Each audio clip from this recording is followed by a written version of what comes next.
I knew that I was in this for the long haul. So I knew that it was going to be a long journey. So I sort of had my mind made up that, you know, I'm just going to focus on a day at a time, a week at a time, month at a time, and not worry about 2, 3, 4, 5 years ahead. And then the final thing is I took inspiration from one of my hobbies. One of my hobbies is road cycling, riding a bike, you know, cycling. And when you're cycling and you're climbing a hill, right, it is so easy to think about just stopping. I'm just going to stop. But you remember a couple of things. You think, well, the top of the hill might just be right around that next turn. I just need to make it around the next turn because that might be the top of the hill, and then I'll be done. And so I didn't want to stop right before that final turn. You know, when times got tough, I was like, well, maybe next month, you know, I'll be through this challenge, or I'll be at the top of the hill, so to speak. The other thing in cycling is, us cyclists, we have a saying, what goes up must come down. So eventually you'll get to the top of the hill, and then you'll get to enjoy the downhill on the other side, you know, where you just get to coast and relax and go super fast down the hill. And so I sort of always had that in my mind, that I don't want to miss the downhill.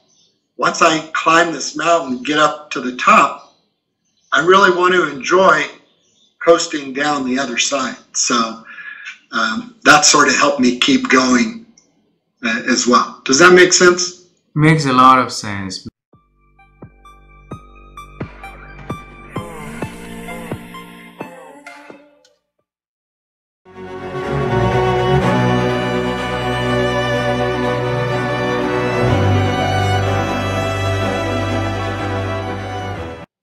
Well, this is where the neuroscience comes in really handy, because I have learned the different areas of my brain that I can use in better ways through the neuroscience.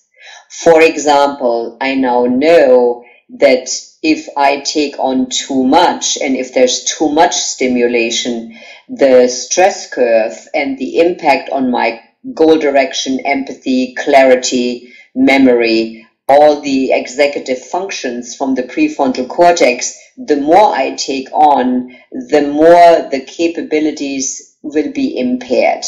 So I have learned to stay in this zone of stimulation and stress, to not go over the curve where it becomes so much that I can't think clearly anymore.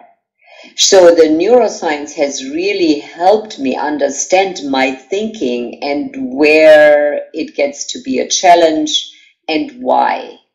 And I think that is the incredible benefit of learning how the brain works, because it is we suddenly begin to understand why we do the things we do, and why some of the things work and why some of the things don't work, because it is related to neuroscience. Wow. And so, you know, so I've learned to not overstimulate myself so that I don't lose, you know, my executive function capabilities. But I've also learned that, you know, I can't keep everything in here. And so, you know, there's another sort of researcher, her name is Annie Murphy Paul. If you get a chance to get her book, The Extended Mind. The Extended Mind, Annie Murphy Paul. Okay. It's a very, very good book that helps us understand that in modern times, our brain can't keep that stuff in here anymore. We've just way overextended our capabilities to think clearly.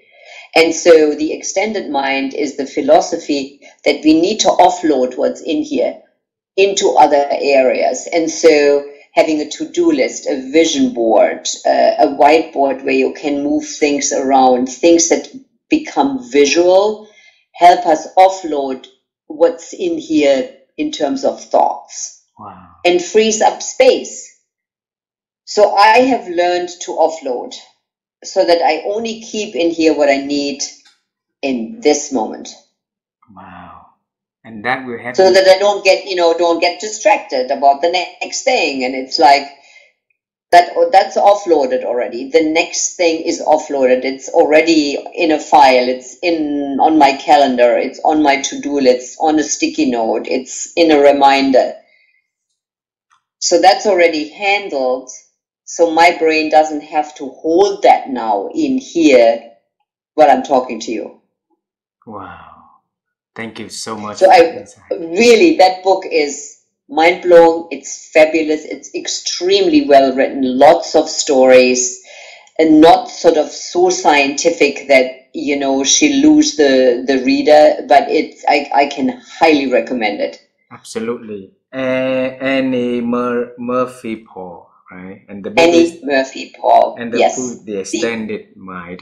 The Extended Mind. I will definitely look forward to that book, and I also look forward to contact her and send your message to her. You were the one who introduced me to the yes. To her you works. can tell her that you can tell her there's a fan club out there in the coaching world that she might not be aware of, and we love her work and her research, and we use it all the time in coaching. So wow. If you get to talk to her, you can say there's a big group of people out there that love your work.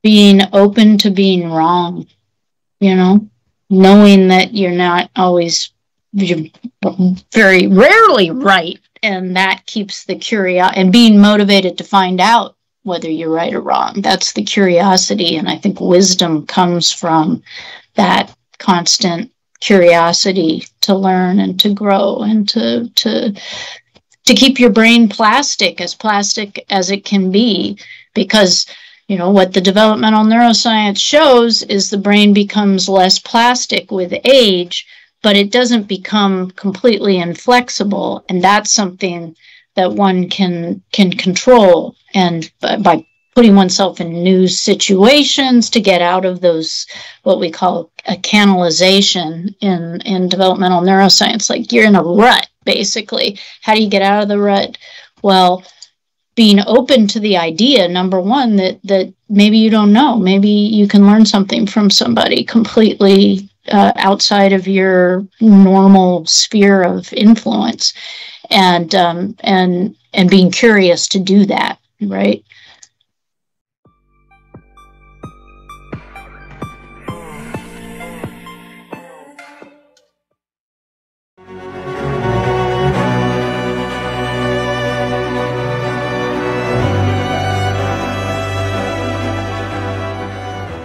Thomas, over the years, how have you been sharpening and expanding your ability to think that you can share with us so that we can learn from the expert like you?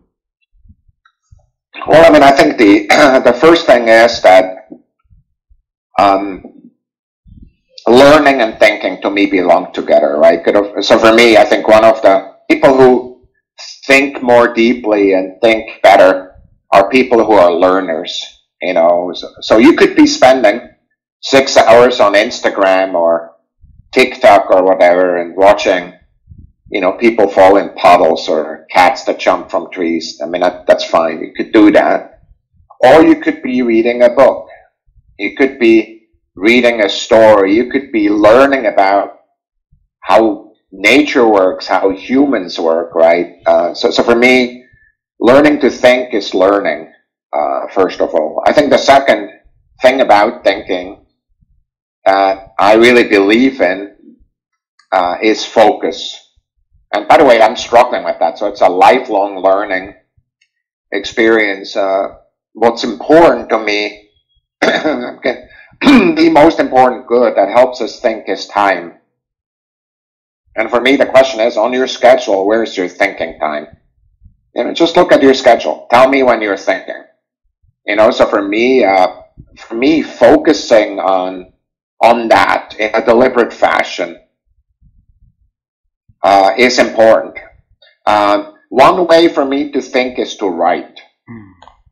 Like, write down a thought. Kind of another way to think is to teach, right? Kind of, if I can explain it to you, I know I've understood it. Frankly, not before. It's really hard to be sure that you understood a problem if you've not taught it to others. But the focus is the mental state. Of course, there's practitioners who teach you how to do that, you know, from your side of the world, right? You know, whether it's yoga, whether it's meditation techniques, right? Kind of calming your mind is a good thing. My version of that is I go outdoors a lot. I go run. I move my body. Kind of thinking also means to be in a healthy body, right? Kind of, so for me, that's the other thing that really matters. But really giving your time the focus, that your mind the focus that it takes. There's a final point that matters, and it's mattering differently for different people. I think well with other people. So some of my best ideas happen in the presence of other people. Not everybody is the same. There are people that need to be for 24 hours by themselves, then they have the best ideas. Or they have understanding. Again, I need my alone time too, but if it comes to thinking of new ideas, often it has to do with interaction of trusted individuals other than me. Also people who think differently than me. So that's another element of it. I mean, so those are kind of the pieces. I just, kind of the rule that I really always say, kind of whether it's about thinking or about other things, show me your calendar and I'll tell you what's important to you. So kind of if you say my goal is to do X and Y, your calendar does not show that. It's not important to you. You just talk about it. And so if your goal is to improve your thinking and your knowledge, show it when you do that in your life. It takes time to get better. I don't care what it is. Whether you want to get better in sports, whether you want to get better in science, thinking, get better learning about other people, it needs to be time that you spend. Time is the most precious good for everything. Wow, wow.